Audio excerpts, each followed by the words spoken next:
Hello all of my otaku friends, my name is Profitaku and welcome back to my channel for this very special end of the year video. So there's nothing like picking up a classic series like Berserk, Vagabond, Goodnight Poon Poon, reading it and going, this was a true masterpiece in the manga industry. But you know what's even a better feeling than that? Finding that underrated gem that no one is talking about and having it in your collection. So today we are going over my top 5 most underrated series of 2022 with an honorable mention sprinkled in there. So some fun facts before we get started with this countdown. Number 1, there is no battle shonen in this list. I think I've reached that point in my reading career that battle shonen is fun, it's interesting, but it just doesn't excite me that the way other series do.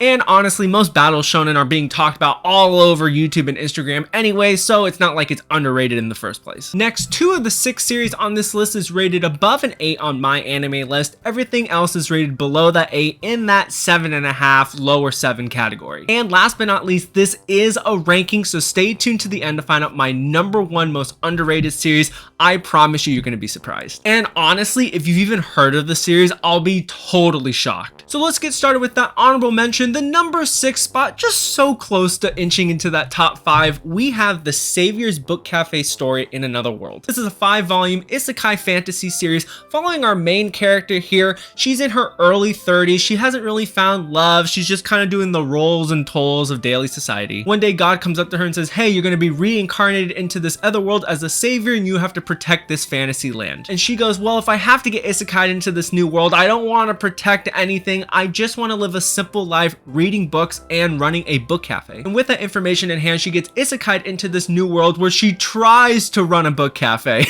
But of course, not all things are the way that they seem, and different elements come into play that make her simple life a little bit different. So this is a very simple story, a very concise story, but also a fun story that's very palatable for the new isekai reader. I love the setting of this world. I like the fantasy aspect of it, and I like that home base is this book cafe. It helps connect all these characters towards one central goal. What I also like about the series is that there's lots of different tones in this series. So there's action, there's fantasy, there's kind of a historical aspect to it because you're learning more and more about this world. There's obviously politics and there's also romance. This series has a lot of different things going for it. So if you don't like one aspect of the story, there definitely is something that you'll be able to grasp onto here. I highly recommend this series. There's 4 volumes out right now with the 5th one slated to be released early next year. Here we go with the number 5 most underrated series of 2022. We have Crossplay Love Otaku X Punk from 7 Seas. This is a rom-com boys love series with 2 volumes out currently. And the story is quite an interesting one, let me tell you. It follows these 2 boys here who cross-dress as these 2 girls. These 2 girls are best friends. This boy likes this girl. This boy likes this girl. These boys don't like each other. So obviously you get very interesting hijinks.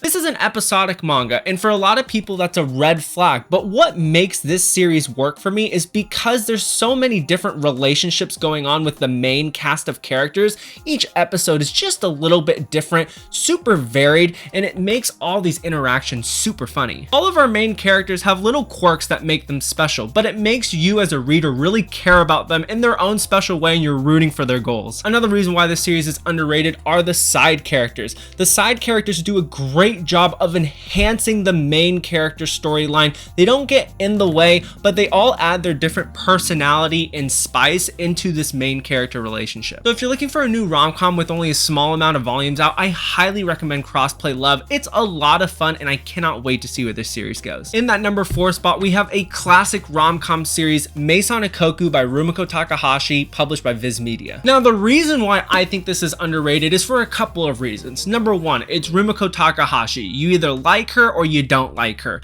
Number 2, you look at the cover, you look at this artwork, you go, well, you know, it's just not for me. And then you think about your normal manga reader who goes into that bookstore and sees this cover and sees the beige coloring, and you know that they're just not going to pick this up. This was the manga that got me into Rumiko Takahashi, and I'm so glad that I read this in 2022. It follows our main character Godai, who's a ronin who's trying to get into college. So he starts living on his own in this boarding house called Meison Ikoku. Now, right when when he moves in, there's a new resident manager, our female main character here, and of course he is smitten for her. So it's a hilarious, sometimes frustrating series about Godai trying to prove himself to the new resident manager of Base Koku and try to get her to fall for him. So what makes this manga work? For me personally, it's the older setting, having all of the characters or most of the characters be adults doing adult things, so it's a very refreshing take on the high school or even college age shoujo romance rom-com. The other thing I like about this series are the cast of characters, and it's a pretty divisive opinion in the manga community because a lot of people like the characters of Mace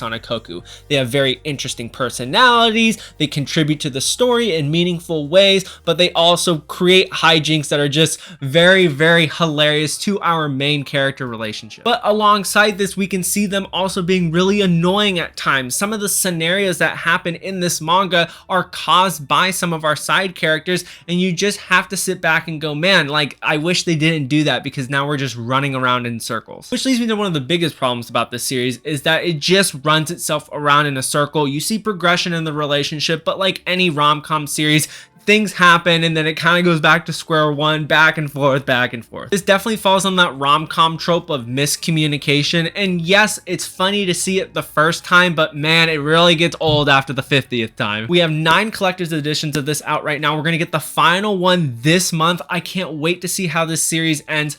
Highly recommend if you're looking for a classic rom-com series that put its staple into the modern era of rom-coms. In the number 3 spot, we have a quintessential slice of life series. We have Skip and Loafer from 7 Seas. This is currently ongoing with the 6th volume just being published, but it basically follows this girl who's a country bumpkin and she moves to Tokyo to start her new life in the big city. And of course, as she's trying to adjust to this new city, this new life, she makes friends, gets into hijinks, and maybe finds a little bit of love. My favorite thing about this series actually is the art. I love the art style. It definitely had to grow on me. You see the way that the faces are drawn, you go, I don't know about this one, but you know, it's just such a unique art style and it really works with this slice of life vibe. What I also like about this series is that as a slice of life series, it interchanges between episodic chapters and overarching mini arcs through several chapters. This helps the series alternate between fluffy, beautiful slice of life episodes, but also drama-filled character development arcs that really help progress the story forward. This is definitely more of a slice of life than a romance series. As a slice of life, it's like having one of the best cupcakes in the world, and then the romance is like all the little extra sprinkles that you get on top that just add that icing on top of the cake. You know, I started with cupcakes and I switched to cakes. That was just a bad analogy, I'm sorry.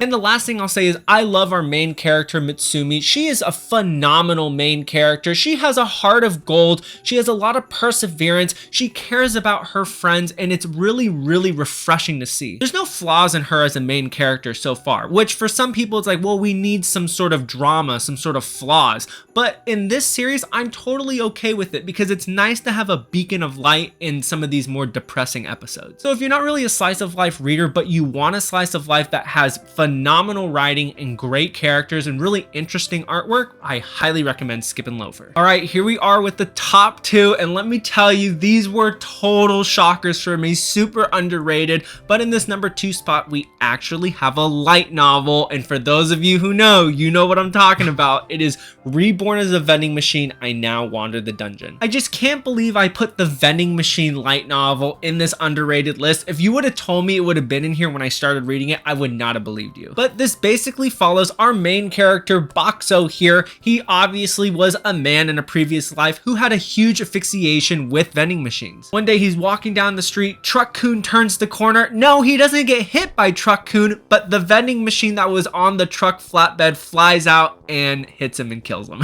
Thus, our main character wakes up and is isekai'd into this fantasy world as a vending machine, and his whole goal is to survive. There are a lot of great things going for this 3-volume series that sadly got canceled, but the first thing I loved about it were the short chapters. As As a predominantly manga reader who was reading this light novel, it was very satisfying to be able to read a couple of chapters a night and just get the gist of this series without feeling like I needed to invest a lot of time. The next thing that put this light novel into that top tier for me was actually the vending machine power system. It's really interesting to see how Boxo, who gets into all these different scenarios, how he gets out of them, how he explores his powers and uses all the different things he's accumulated to get out of these situations and help people. Some chapters are slice of life, some chapters are battles, some chapters are exploration, and Boxo has a very predominant role in all of these things, and it makes it such a fun and varied read. The cast of characters are take it or leave it. Some are great, some are bad, but overall they all contribute to this really interesting fantasy dungeon world, and it works well. I am devastated that the series ended at 3 volumes because it ended with a kind of a cliffhanger, and obviously there was room for it to grow, but it got canceled in Japan.